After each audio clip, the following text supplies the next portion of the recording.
तो भाई transfer market खुल चुका है और हमेशा की तरह बार्सिलोना गलत डिसीजन बनाने के बहुत ज़्यादा करीब है, क्योंकि बार्सिलोना कभी गलत डिसीजन ना बनाए किसी ट्रांसफ़र मार्केट में। ये एक बहुत ही अनहोनी चीज़ है कि अगर ट्रांसफ़र मार्केट खुला है, बार्सिलोना के पास पैसे हैं, हगेंगे, बार्सिलोना हगेगी। ये लिखा हुआ सत्य है। कुछ भी हो जाए, अगर ट्रांसफ़र मार्केट खुल रहा है, बार्सिलोना के पास पैसे हैं, हक दो, हक दो। बार्सिलोना वही करती है और बार्सिलोना फिर से वही करने जा रही है। लेकिन उसके पहले रफीनिया ने एक्सटेंशन साइन कर लिया है, फ्रैंकी डिजोंग भी एक्सटेंशन साइन कर लेगा, यमाल ने एक्सटेंशन साइन कर लिया है 2028-2030 तक। ये एक बहुत बड़ी अच्छी चीज़ है। और बार्सिलोना के फाइनेंशियल कंडीशन को मद्देनजर रखते हुए यमाल को जो एक क्या बोलते हैं बोनस मिलता है, बोनस इंस्टॉलमेंट में मिलेगा।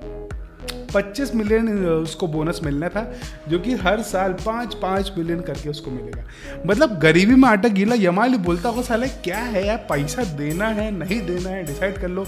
लेकिन हाँ, फिर भी यहाँ पे बात ये हो गई कि यमाल एक्सटेंड कर रहा है, 5-5 मिलियन उसको हर सीजन मिलता जाएगा और वो बन जाएगा थर्ड हाईएस्ट अर्नर इन दी बार्सिलोना स्क्वाड। पहला है लेवेंडोस्की, दूसरा है फ्रैंकी डिजोंग। फ्रैंकी डिजोंग भी एक्सटेंड करने वाला है, जहाँ पर उसकी सैलरी शायद सेम रहेगी या थोड़ी कम होगी। And it is very surprising कि फ्रैंकी डिजोंग को जब हमने आते हुए देखा था तब बहुत ज़्यादा होप थी, और फ्रैंकी डिजोंग अब वो कहीं ना कहीं उस होप में थोड़ा बहुत बैठ रहा है कि हाँ ये बंदा वो है, ये बंदा कर सकता है, ये बंदा है, ये बंदा कर सकता है। लेकिन हाँ, बार्सिलोना ने फिर से हगने की तैयारी कर ली है, क्योंकि बार्सिलोना जा रही है 28 साल की लुइस डियाज के पीछे। इसकी प्राइस है 85 मिलियन। एक 28 साल का प्लेयर जिसका सीज़न उतना अच्छा नहीं गया जिसका सीज़न पिछले वाले भी उतना अच्छा नहीं गया, जो इंजरी प्रोन नहीं है लेकिन इंजरी प्रोन से ज़्यादा दूर भी नहीं है, उसके लिए हम 28 मिलियन देने को तैयार है बस।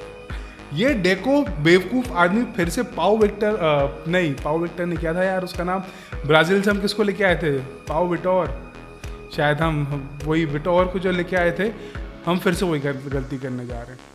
क्योंकि अब उसको 60 मिलियन में लाया था ये डेको बेवकूफ़ आदमी, और फिर उसको फिर नहीं चला, फिर उसको बेचा, यहाँ वहाँ कर दिया गया, उसको फिर से पलामस भेज दिया गया, उसका करियर बर्बाद कर दिया। ये लुइस डियाज का फिर से वही करने वाला है।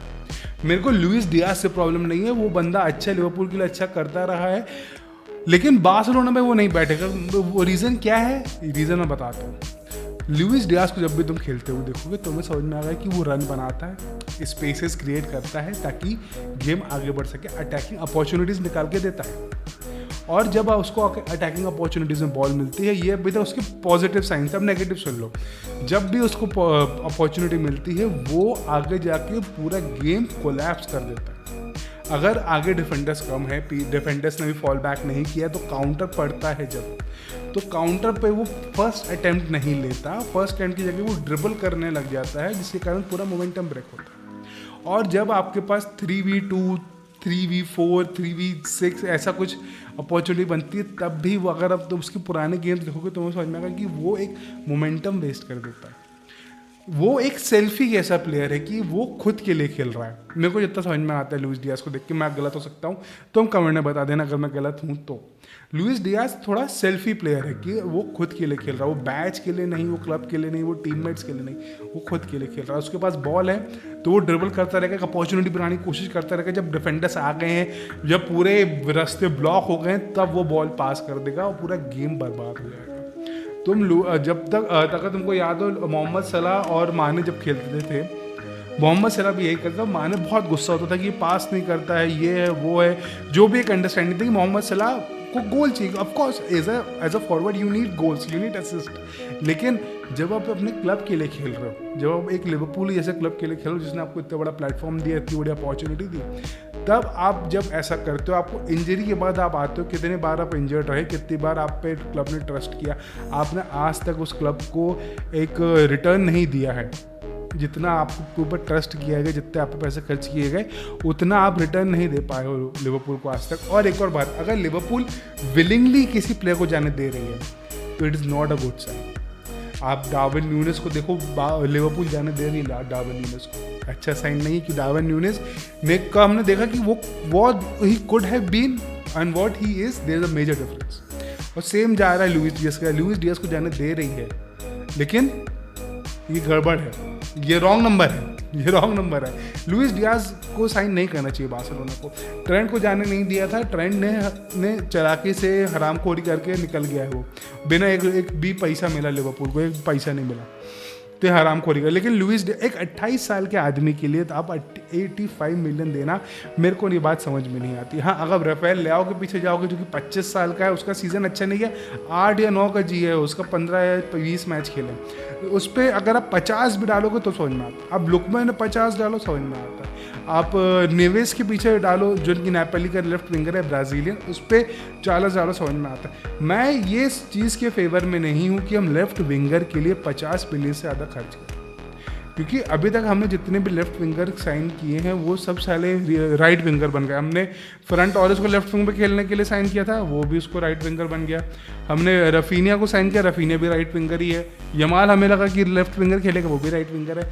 हमने जब लेफ्ट विंगर को साइन करना चाहा, वो राइट विंगर निकला। और ये गलती बार्सिलोना फिर से करने जा रही है, क्योंकि लुइस डियाज एक तो इंजरी प्रोन है, फॉर्म में उसका डिप है, फॉर्म में उसका पता नहीं कहाँ रह गया है, और वो गेम बर्बाद करता है। जब पूरी टीम, जब बार्सिलोना का पूरी स्क्वाड टीम के लिए खेल रही है, क्लब के लिए खेल रही है, उस बैच के लिए खेल रही है, तब अगर एक ऐसा बंदा आ जाता है जो खुद के लिए खेलना चाहता है, खुद को हाईलाइट करना चाहता है, तब चीज़ें डिस्टर्बिंग होंगी। तब एक एक बहुत ही फ्लूइडली चल रही मशीन में एक अगर वैसा पार्ट आ गया जो अलग ही हिसाब से चल रहा है, तो पूरी मशीन ख़राब हो जाएगी। तो Luis Diaz can be that guy कि मैं बिल्कुल फेवर में नहीं हूँ लुइस डियाज को साइन करने के। मैं अगर मेरे बस में हो तो मैं लुकमैन को साइन करूँगा। लुकमैन ने 20 गेम्स में 30 गेम्स में 15 का जीए दिया, 10 गोल नहीं 20 का जीए दिया है 30 गेम्स में, हाँ 15 गोल 5 असिस्ट, ये लुकमैन का है। और वहीं पर अगर मैं इसकी बात करूँ लुइस डियाज की, तो 18 का, जबकि 35 गेम खेले हैं लुइस डियाज ने। ये राफेल लियाओ का भी सीज़न अच्छा नहीं गया, नेवेस का भी सीज़न अच्छा नहीं गया, रैशफोर्ड का भी सीज़न अच्छा नहीं गया। रैशफोर्ड भाई मेरे को समझ में नहीं आ रहा बार्सिलोना क्यों रैशफोर्ड के पीछे जा रहे हो, रैशफोर्ड क्यों आना चाहता है बार्सिलोना। भाई रहो ना प्रीमियर लीग में, रहो ना मैनचेस्टर यूनाइटेड में, योर बॉयहुड क्लब, हम क्यों लें।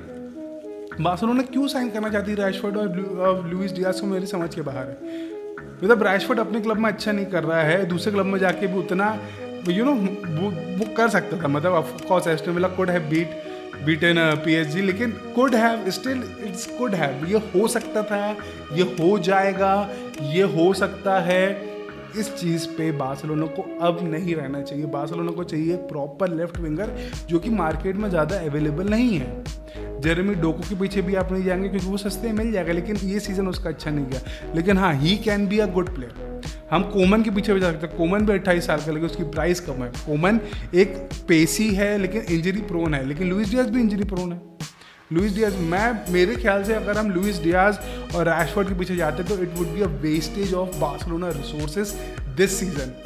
बार्सिलोना के रिसोर्सेज का वेस्टेज होगा अगर हमने लुइस डियाज या रैशफोर्ड के पीछे का। मेरे हिसाब से किंग्सली कोमन के पीछे जाना चाहिए, राफेल लियाओ के पीछे जाना चाहिए, लुकमैन के पीछे जाना चाहिए, और नेवेस के पीछे जाना चाहिए जो कि नेपोली में है।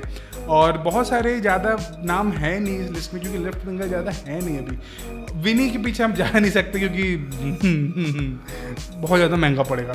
नेको का दरवाज़ा बंद हो गया है, ये कह दिया है साफ साफ लपोता ने कि अब नेको विलियम्स नहीं आएगा। और अगर जब बार्सिलोना के पास इतना पैसा है कि आप 50 मिलियन, अगर आप उस पर 50 मिलियन, अगर आपके पास 85 मिलियन का बजट है खर्च करने के लिए, तो उसको वाइजली खर्च करो यार। आप एक गोलकीपर लाओ, आप एक लेफ्ट विंगर लाओ। आपको क्या भरोसा है कि शेज़नी अगला सीजन भी ऐसे खेल सकता है। हमने देखा कि टर स्टेगन से अब नहीं हो रहा है। टर स्टेगन अब वो क्वालिटी वाला गेम नहीं खेल पा रहा। Ter Stegen is not that guy anymore. You have to accept it. You need a new goalkeeper, a new young goalkeeper. अगर हम वो गार्सिया जो कि स्पेनियल और गोलकीपर उसको साइन कर लेते हैं, वो भी 30-35 मिनट में आ जाएगा। 30-35 मिनट में एक गोलकीपर, 50 मिनट में एक लेफ्ट विंगर, इससे ज़्यादा अच्छी डील इस विंडो में नहीं हो सकती। लेकिन बार्सिलोना बीइंग बार्सिलोना, मतलब वही है ना, 100 की चीज़ को 5000 में खरीदने का जो शौक है ना बार्सिलोना का, वो ये फिर से करेंगे। हमने पिछली बार जब हमने ओवर पे किया था प्लेयर्स के लिए, तब बार्सिलोना की पूरी फाइनेंशियल स्ट्रक्चर ख़राब हो गया था। हमने पिछले बार ग्रीजमैन, कुटिन्यो, डेम्बेले को जब हमने बहुत महंगे में साइन किया था, उसका रिजल्ट बार्सिलोना आज तक भुगत रही है और बार्सिलोना फिर वही करने जा रही है। अगर ये फिर से निको, लुइस डियाज और रैशफोर्ड के पीछे गए तो बार्सिलोना का ये फिर से वो साइकिल चालू हो जाएगा जहाँ पे फाइनेंशियल स्ट्रगल चालू हो जाएंगे, टीम परफॉर्म नहीं कर रही है और फिर से हम उस लूप में फंस जाएंगे और फिर से हम वही देखेंगे कि भाई हम तो फिर से रीस्ट्रक्चरिंग में चले गए।